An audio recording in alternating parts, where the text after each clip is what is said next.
વરસાદ જીતો આયેગા, જમરી સેત લાયેગા. આ કોઈ સામાન્ય લોકગીત નથી, પરંતુ નવસારીની શેરીઓમાં ગુંજતા પારસી સમુદાયના એ પારંપરિક સૂર છે, જે મેઘરાજાને ધરતી પર પધારવા માટેનું સ્નેહભર્યું આમંત્રણ આપે છે.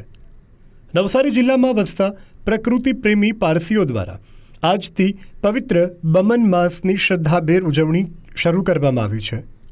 આ પવિત્ર મહિનામાં ખાસ કરી સારા ચોમાસા અને અનાજની સમૃદ્ધિ માટે વરુણદેવની આરાધના કરવામાં આવે છે. આ પરંપરાની સૌથી સુંદર અને અનોખી વાત એ છે કે પારસી સમુદાયના યુવાનો, વડીલો સાથે મળીને નવસારીના દરેક પારસી પરિવારના ઘરે ઘરે જાય છે.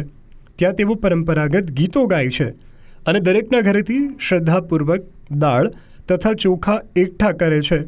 ત્યારબાદ આ સામગ્રીમાંથી ખાસ ધાર્મિક વિધિપૂર્વક પ્રસાદ તૈયાર કરવામાં આવે છે અને આખો સમાજ સાથે મળીને આ સામૂહિક ઉત્સવ મનાવે છે.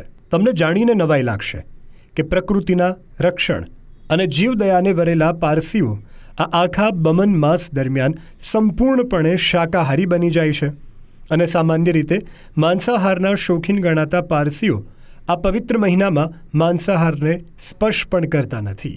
જીવસૃષ્ટિ પ્રત્યે આદર અને વરુણદેવને રીઝવવાની આ અનોખી સંસ્કૃતિ સમગ્ર ભારતમાં માત્ર દક્ષિણ ગુજરાતના નવસારી શહેરમાં જ જીવંત રાખવામાં આવી છે, જે ભારતીય સંસ્કૃતિની વિવિધતામાં એકતાનું ઉત્તમ ઉદાહરણ પૂરું પાડે છે. નવસારીના પારસીઓની આ સદીઓ જૂની પરંપરા ખરેખર પ્રકૃતિ પ્રત્યેનો તેમનો અધાગ પ્રેમ દર્શાવે છે. ત્યારે આશા રાખીએ કે વરુણદેવ તેમની આરાધના સ્વીકારે અને ધરતી ફરી એકવાર લીલીછમ બને.